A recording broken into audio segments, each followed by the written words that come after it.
High everyone, welcome to my channel English গাইস্টার। Friends, আজকে আবারও একটা নিউ স্টোরি নিয়ে হাজির হয়েছি। তো চলো আজকের স্টোরিটি পড়া যাক এবং এখান থেকে ইংরাজি শেখার চেষ্টা করি। তো চলো প্রথমে টাইটেল দিয়ে শুরু করা যাক। The 100 gold coins. 100 মানে শত, 100। এখানে দ্য আর্টিকেল ইউজ করা হচ্ছে, মানে সেই নির্দিষ্ট 100 কয়েনের কথা বলা হচ্ছে। ঠিক আছে, গোল্ড হচ্ছে স্বর্ণ আর কয়েন মিন্স মুদ্রা। যেহেতু এখানে 100 রয়েছে তাই কিন্তু এখানে প্লুরাল ইউজ হয়েছে। ঠিক আছে, কয়েন্স, 100 স্বর্ণ মুদ্রা, বা বলতে পারি সেই 100 স্বর্ণ মুদ্রা। ঠিক আছে, গোল্ড কয়েন্স। তাহলে এখানে কিন্তু এটা অ্যাডজেক্টিভের কাজ করছে, আর এটা 100টা নিউমেরিক্যাল ভ্যালু এখানে বোঝানো হচ্ছে যে দ্য 100 গোল্ড কয়েন, অর্থাৎ 100 বা শত, সেই 100 স্বর্ণ মুদ্রা। আকবর had a brother-in-law who was jealous of Birbal. আকবরের ছিল একটা শালা। ব্রাদার ইন ল মিন্স শালা, এটা তোমরা জানো। ব্রাদার ইন ল স্ত্রীর যে ভাই। ঠিক আছে, তো সেই শালা বা শ্যালক, আকবরের একজন শ্যালক ছিল। হু ওয়াজ জেলাস, যে ঈর্ষান্বিত ছিল। কার প্রতি? অফ বীরবল, বীরবলের প্রতি।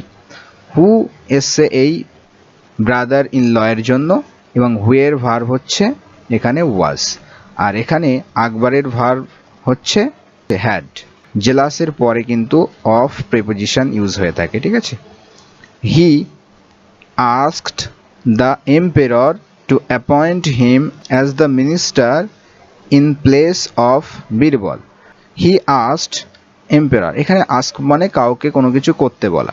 তো সে এম্পেরর বা সম্রাটকে বলেছিল টু অ্যাপয়েন্ট হিম, তাকে অ্যাপয়েন্ট করতে, নিযুক্ত করতে। কি হিসাবে? অ্যাজ দ্য মিনিস্টার, মিনিস্টার হিসাবে তাকে নিযুক্ত করতে, বা মন্ত্রী হিসাবে।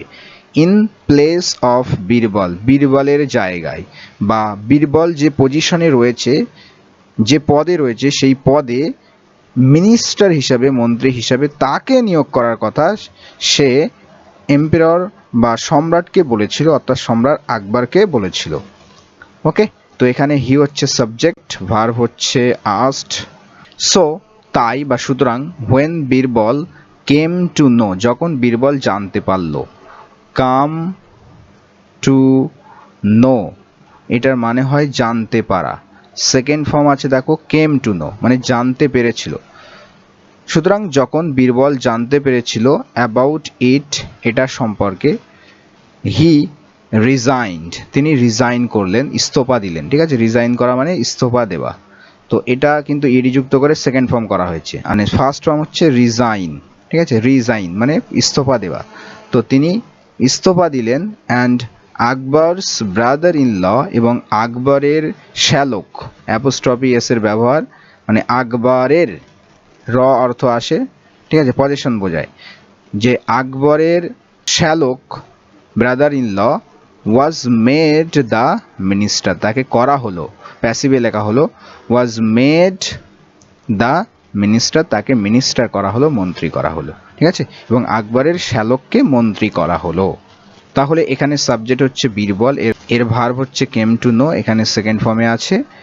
হি হচ্ছে সাবজেক্ট পরের ক্লজে, এবং ভার্ব হচ্ছে রিজাইন্ড। ঠিক আছে, তারপরে হচ্ছে আকবরস ব্রাদার ইন ল হচ্ছে এটা সাবজেক্ট পুরোটা, ওয়াজ মেড হচ্ছে এখানে ভার্ব। ঠিক আছে, ওয়ান ডে, একদিন, Akbar decided to test his new minister. একদিন আকবর ডিসাইড করেছিল, সিদ্ধান্ত নিয়েছিল, কিসের? To test his new minister, তার নতুন মন্ত্রীকে পরীক্ষা করতে একদিন আকবর সিদ্ধান্ত নিয়েছিলেন। হি গেভ, তিনি দিয়েছিলেন, গিভের সেকেন্ড ফর্ম। ঠিক আছে, কি দিয়েছিলেন? হিম, তাকে দিয়েছিলেন 300 গোল্ড কয়েন্স, অর্থাৎ 300 স্বর্ণ মুদ্রা। 300 গোল্ড কয়েন্স, 300 মুদ্রা তাকে দিয়েছিলেন। অ্যান্ড সেড, এবং বললেন, সে second form, spend this gold coins. Spend মানে হচ্ছে খরচ করা এখানে অর্থ। তো স্পেন্ড এটা কিন্তু ইম্পারেটিভ সেন্টেন্সে লেখা হয়েছে। ইম্পারেটিভ সেন্টেন্স আমরা জানি ভার্ব দিয়ে শুরু হয়, অথবা প্লিজ, কাইন্ডলি, এই ধরনের ওয়ার্ড দিয়ে শুরু হয়ে থাকে। তো এখানে কিন্তু স্পেন্ড ভার্ব দিয়ে শুরু হচ্ছে। তো স্পেন্ড দিস গোল্ড কয়েন্স, অর্থাৎ এই গোল্ড কয়েন্স বা এই স্বর্ণ মুদ্রাগুলোকে খরচ করো। ইন সাচ আ ওয়ে, এমনভাবে, that I get 100 gold coins in this life. তো এই স্বর্ণমুদ্রাগুলোকে এমনভাবে খরচ করো যে আমি পাই, আমি পাই 100 গোল্ড কয়েন্স মানে 100 স্বর্ণমুদ্রা ইন দিস লাইফ, এই জীবনে। আমি পাই 100 গোল্ড কয়েন্স 100 স্বর্ণমুদ্রা ইন দিস লাইফ, এই জীবনে। 100 গোল্ড কয়েন্স এবং 100 স্বর্ণমুদ্রা ইন দ্য নেক্সট লাইফ অর্থাৎ পরের জীবনে। অ্যান্ড দ্য রিমেনিং কয়েন্স এবং বাকি বা অবশিষ্ট কয়েন্সগুলো নাইদার হিয়ার নর দেয়ার, না এখানে না পার্থিব জীবনে, আর নর দেয়ার না ওখানে, মানে হচ্ছে না নেক্সট লাইফে। মানে তো এম্পেরর কিন্তু 300 স্বর্ণমুদ্রা তাকে দিলেন এবং দিয়ে বললেন যে এই স্বর্ণমুদ্রাগুলোকে এমনভাবে খরচ করো যাতে আমি পাই 100 স্বর্ণমুদ্রা এই জীবনে পাই এবং 100 স্বর্ণমুদ্রা পরের জীবনে পাই, এবং বাকি যে 100 স্বর্ণমুদ্রা সেটা যেন আমি এখানেও না পাই, এখানে না পাই এবং পরবর্তী প্রজন্মেও না পাই, নাইদার হিয়ার নর দেয়ার। ঠিক আছে। The minister goat confused. তো মিনিস্টার মন্ত্রী কিন্তু কনফিউজড হয়ে গেলেন, একেবারে বিভ্রান্ত হয়ে গেলেন, হতবাক হয়ে গেলেন। ঠিক আছে। গেট কনফিউজড হয়ে যাওয়া, গেট প্লাস ভার্বের থার্ড ফর্ম, কোনো কিছু হয়ে যাওয়া অর্থে ইউজ হয়ে থাকে। তো এখানে কিন্তু কনফিউজড ভার্বের থার্ড ফর্ম। তো গট কনফিউজড অর্থাৎ হতবিহল হয়ে গেলেন, হতভম্ব হয়ে গেলেন, বিভ্রান্ত হয়ে গেলেন। And had sleepless nights worrying about how he could find a solution. Had sleepless night, তার কেমন রাত ছিল, স্লিপলেস মানে হচ্ছে অনিদ্রা, অনিদ্রার দিন তার কাটলো বলতে পারি। ওয়ারিং চিন্তা করে, ওয়ারি মানে চিন্তা করা, ওয়ারিং চিন্তা করে, অ্যাবাউট মানে কি সম্পর্কে সেটা বলছে, about how he could find a solution অর্থাৎ কিভাবে সে একটা সলিউশন বা সমাধান খুঁজে পাবেন। ফাইন্ড মানে খুঁজে পাওয়া, সলিউশন মিন্স সমাধান। তো কিভাবে সে একটা সমাধান খুঁজে পেতে পারে এটা সম্পর্কে চিন্তা করে সে কিন্তু অনিদ্রায় স্লিপলেস নাইট কাটিয়েছিল। আফটার ওয়েটিং ফর ডেজ, এখানে ডেজ বলতে কয়েকদিনের কথা বলা হচ্ছে।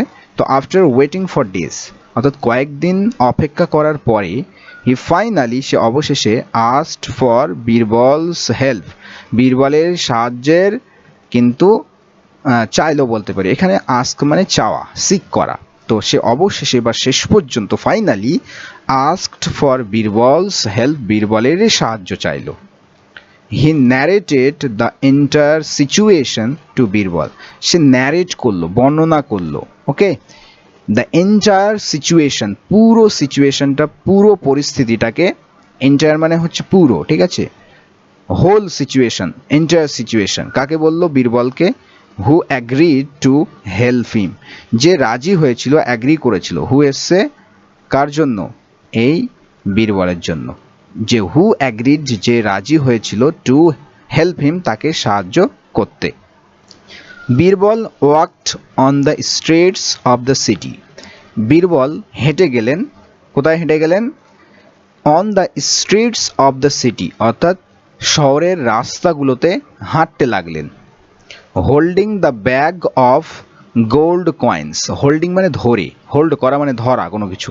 Holding the bag of gold coins অর্থাৎ স্বর্ণ মুদ্রার ব্যাগটি ধরে শহরের রাস্তাগুলোর উপর দিয়ে কিন্তু হাঁটতে লাগলেন।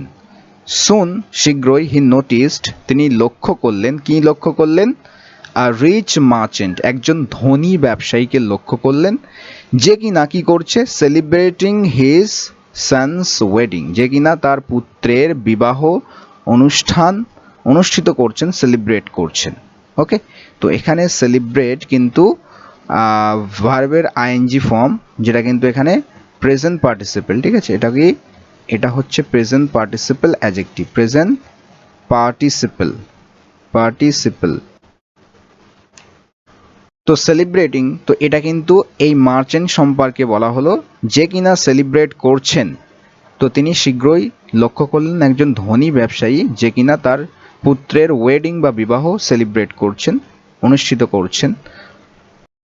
Birbal gave 100 gold coins to him, Birbal তাকে দিলেন 100 gold coins, 100 স্বর্ণ মুদ্রা টু হিম তাকে, সেইং এই বলে যে the emperor had sent his blessing যে সম্রাট পাঠিয়েছেন হিজ ব্লেসিং তার এই আশীর্বাদ পাঠিয়েছেন সম্রাট ফর হিজ সন্স তার পুত্রের জন্য। ঠিক আছে, তো বীরবল তাকে 100 মুদ্রা দিয়ে এই বলে 100 মুদ্রা দিয়ে দিলেন যে এম্পেরার তার ব্লেসিং পাঠিয়েছেন তার পুত্রের জন্য। The merchant was very happy, তো মার্চেন্ট ব্যবসায়ীটি খুবই খুশি হলো। অ্যান্ড অনার্ড বীরবল, এবং বীরবলকে সম্মান প্রদান করলেন with a bag of gold coins, এক ব্যাগ স্বর্ণ মুদ্রা দিয়ে, অ্যান্ড আদার এক্সপেন্সিভ গিফটস, এবং আরও অন্যান্য মূল্যবান উপহার, গিফটস ফর দ্য কিং, রাজার জন্য। ঠিক আছে, তো এতে কিন্তু মার্চেন্টটি খুবই খুশি হলেন এবং বীরবলকে a bag of gold coins অর্থাৎ স্বর্ণ মুদ্রার একটা ব্যাগ বীরবলকে দিয়ে তাকে সম্মানিত করলেন এবং রাজার জন্য অন্যান্য এক্সপেন্সিভস বা মূল্যবান গিফট প্রদান করলেন।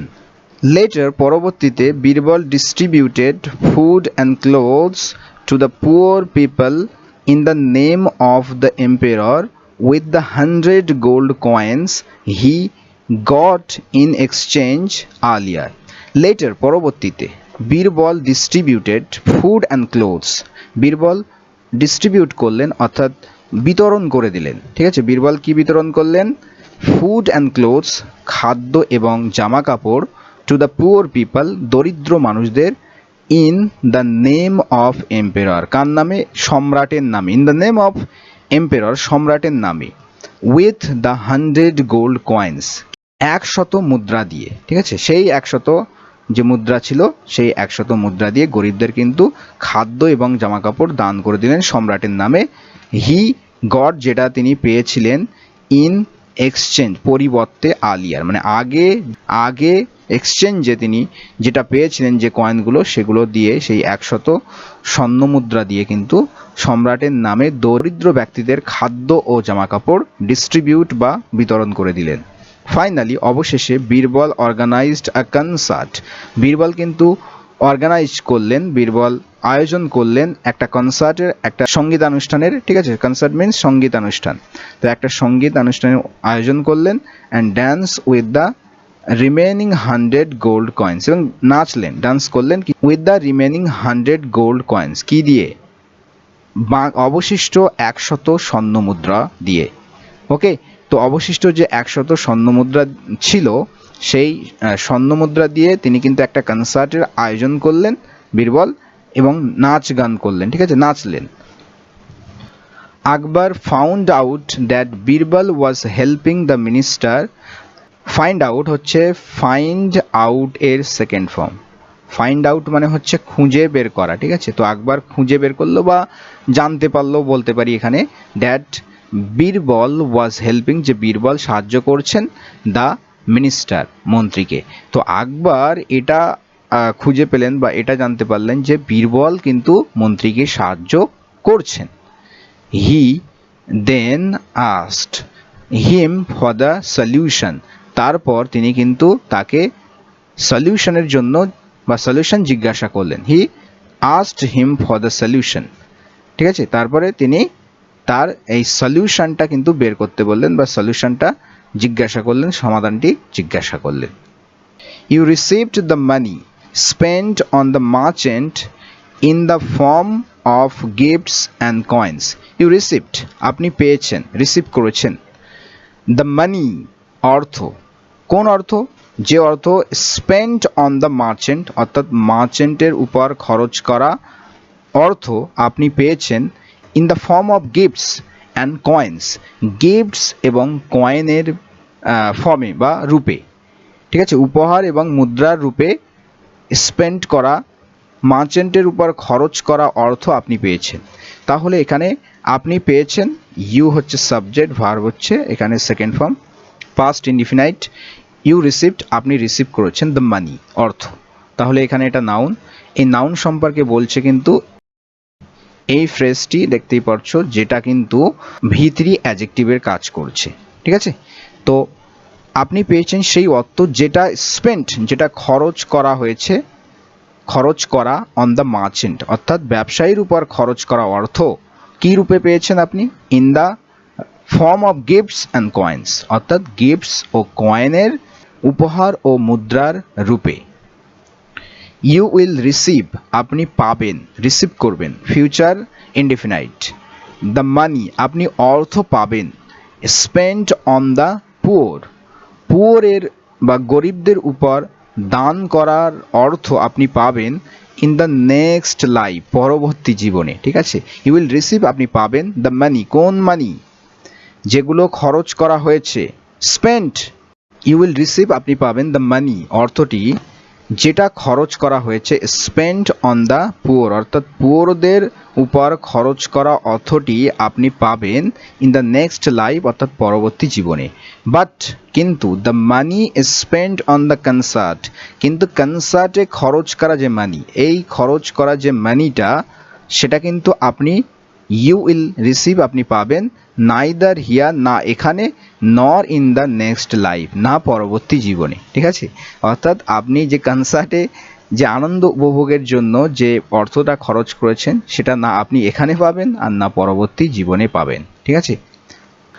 আকবর ওয়াজ ওভারজয়েড উইথ বীরবলস ইন্টেলিজেন্স, আকবর কিন্তু অত্যন্ত খুশি হলেন। ঠিক আছে, ওভারজয়েড মিন্স এক্সট্রিমলি হ্যাপি। ঠিক আছে, এক্সট্রিমলি হ্যাপি, অর্থাৎ অত্যাধিক আনন্দিত হলেন উইথ বীরবলস ইন্টেলিজেন্স, বীরবলের এই বুদ্ধিমত্তার অত্যাধিক খুশি হলেন। মিনহোয়াইল, ইতিমধ্যে, আকবরস ব্রাদার ইন ল, আকবরের সেই শ্যালক, রিয়েলাইজড হিজ মিস্টেক, তার ভুল বুঝতে পারলেন, রিয়েলাইজ করলেন, অ্যান্ড রিজাইন্ড, এবং ইস্তফা দিলেন, ইমিডিয়েটলি, সঙ্গে সঙ্গে। And Birbal goat his place back, এবং বীরবল তার যে প্লেস, তার জায়গাটা কিন্তু ফিরে পেলেন, তার যে পদে ছিলেন সেটা ফিরে পেলেন। ঠিক আছে, এই get back, get back means ফিরে পাওয়া। ঠিক আছে, তো বীরবল কিন্তু তার জায়গা, অবস্থান, তার পদ কিন্তু ফিরে পেলেন। তো এই গল্পের কিন্তু একটা নীতি কথা আছে, দেখতেই পাচ্ছ, মানি স্পেন্ড অন ফ্রেন্ডস, অর্থাৎ বন্ধুদের উপর খরচ করা অর্থ, ইজ অলওয়েজ রিটার্নড, সেটা সর্বদাই কিন্তু ফিরে আসে। ঠিক আছে, বন্ধুদের উপর খরচ করা অর্থ অলওয়েজ কিন্তু ফেরত আসে। মানি স্পেন্ড অন চ্যারিটি, এবং দানের উপর যে খরচ করা অর্থ, সেটা কিন্তু is always converted into God's blessing, সেটা কিন্তু সর্বদাই কনভার্ট ইন্টু হয়, অর্থাৎ রূপান্তরিত হয় গডের ব্লেসিংয়ে, অর্থাৎ ঈশ্বরের আশীর্বাদে কিন্তু রূপান্তরিত হয়ে থাকে। মানি স্পেন্ড অন প্লেজার, আর প্লেজারের উপরে খরচ করা অর্থ, প্লেজার মানে আনন্দ উপভোগ। ঠিক আছে, আনন্দ উপভোগের উপর যে খরচ করা অর্থ, সেটা কিন্তু ইজ জাস্ট এনজয়েড, এটা কিন্তু কেবল এনজয় করা হয়ে থাকে, এটা কিন্তু কোনো লাভ দেয় না, কেবল উপভোগই হয়ে থাকে। ঠিক আছে, তো বন্ধুরা, এই ছিল কিন্তু আজকের স্টোরি। আশা করি তোমাদের ভালো লেগেছে। তো অবশ্যই যদি ভালো লেগে থাকে, লাইক করো, কমেন্ট করে দিও। নেক্সট ক্লাসে দেখা হচ্ছে। সবাই ভালো থেকো, সুস্থ থেকো। Thank you friends.